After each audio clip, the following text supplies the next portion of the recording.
আমি সংবিধান সংস্কার কমিশনের সঙ্গে বৈঠকে বসেছিলাম।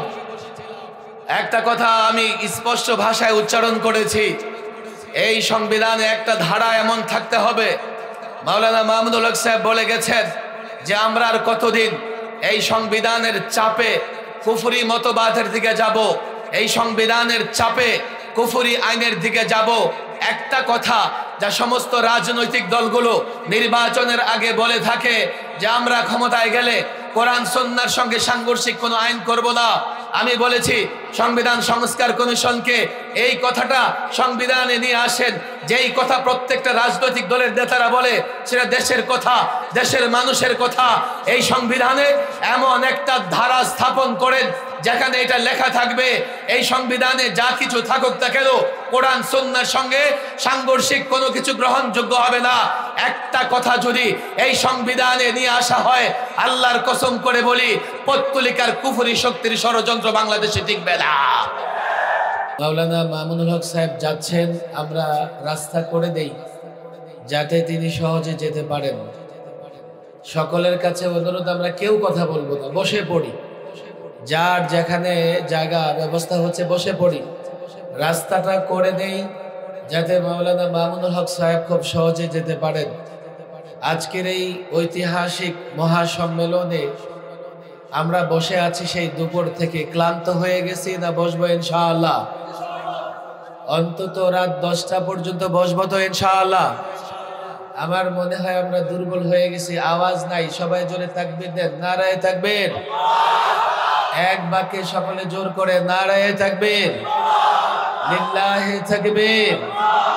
আমি যুবকদের কাছে জোরে আওয়াজ শুনতে চাই, কেউ হট্টগোল করব না, এই যে গেটে কেউ ভিড় করব না। আমার অনুরোধ, মাওলানা মামুনুল হক সাহেব যাচ্ছেন, আমরা কেউ ডিস্টার্ব করব না। আমাদের আওলাদে রসুল উনি উপস্থিত আছেন, প্রোগ্রাম আরো অনেকক্ষণ চলবে।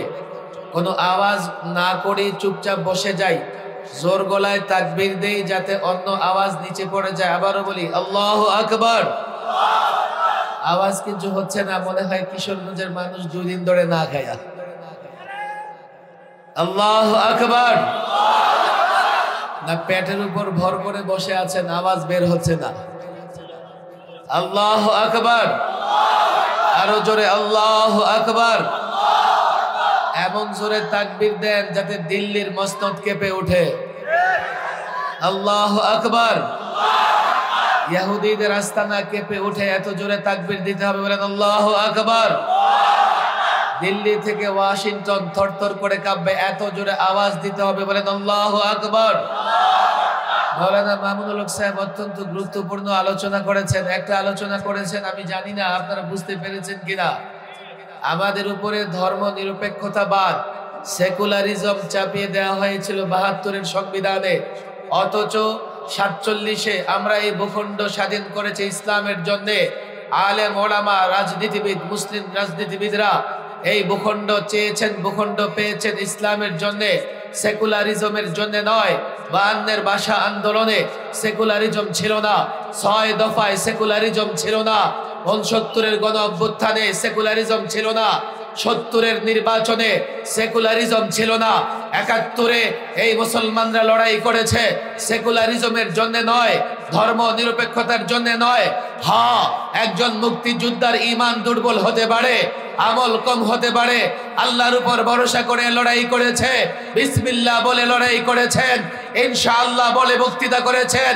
আল্লাহর কসম করে বলি 71-এ একটা রাষ্ট্র স্বাধীন হয়েছে, 72-এর সংবিধানে সেকুলারিজম, ধর্ম নিরপেক্ষতা আনে এই বাংলাদেশ, এই ভূখণ্ডকে কুফরি রাষ্ট্রে পরিণত করবার ষড়যন্ত্র করা হয়েছে। আজকে পরিষ্কার বলতে হয়, 5ই আগস্টের রক্তক্ষয়ী সংঘর্ষের পরে আমরা স্বাধীন হয়েছি। এদেশের সংবিধানে সেকুলারিজম থাকতে পারবে না, থাকতে দেওয়া হবে না। সেকুলারিজম থাকলে সমস্যা কি? কামাল আতাতুর্ক, আমরা বাংলাদেশে কেউ তাকে চিনি না, বাংলাদেশে 2টা বড় বড় জায়গার নামকরণ করা হয়েছে কামাল আতাতুর্কের নামে। একটা হচ্ছে কামাল আতাতুর্ক অ্যাভিনিউ, আরেকটা চিটাগংয়ে Kamal Ataturk road. Kamal Ataturk ওই ব্যক্তি ওসমানী খেলাফতের পরে, ওসমানী খেলাফত বিলুপ্তের পরে তুরস্কে কামাল আতাতুর্ক সেকুলারিজম প্রতিষ্ঠা করেছে। ইউরোপ থেকে সেকুলারিজম এনে তুরস্কে সেকুলারিজম প্রতিষ্ঠা করে তুরস্ক থেকে ইসলাম বিদায় করেছে। কি করে ইসলাম বিদায় করেছে? দাড়ি নিষিদ্ধ, হিজাব নিষিদ্ধ, কোরআন শিক্ষা নিষিদ্ধ, মসজিদগুলোকে মিউজিয়াম বানানো হয়েছিল, বাচ্চারা গর্তে লুকিয়ে লুকিয়ে কোরআনে কারিম শিখতো। এই হচ্ছে সেকুলারিজম।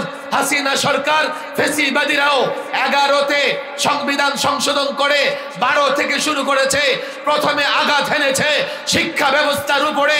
আমাদের পাঠ্যক্রম থেকে, পাঠ্যসূচি থেকে মুসলমান লেখকদের জাগরণী লেখাবাদ, সাহাবাদের জীবনীবাদ, নবীদের জীবনীবাদ, ট্রান্সজেন্ডার ডারউইনিজম, পৌত্তলিকতা, দুর্গার ছবি এনে বাংলাদেশ থেকে ইসলাম বিতাড়নের চেষ্টা করা হয়েছে।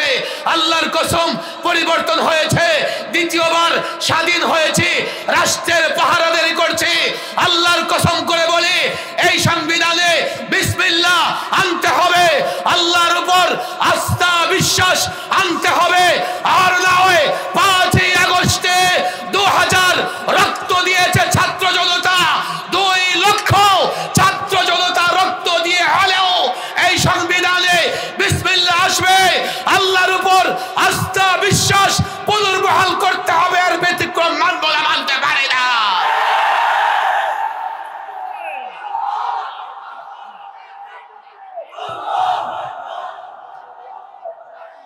সর্বশেষ কথা, আপনাদের কাছে অনুরোধ, আপনারাও সজাগ থাকবেন। ওলামায়ে কেরাম আপনাদের ইমানের পাহারাদারি করতেছে। এই ওলামায়ে কেরাম ইমানের পাহারাদারি করতে গিয়ে কোনো পদক্ষেপ নিলে ওলামাদের সঙ্গে থাকবো তো ইনশাআল্লাহ। কারা কারা আলেমদের সঙ্গে থাকবো হাত তুলে দেখি। আলেমদের সঙ্গে থাকবো তো ইনশাআল্লাহ। আলেমরা যদি যুদ্ধের ডাক দেয় শরীক হব তো ইনশাআল্লাহ। আবারও যদি সংগ্রামের ডাক দেয় শরীক হব তো ইনশাআল্লাহ।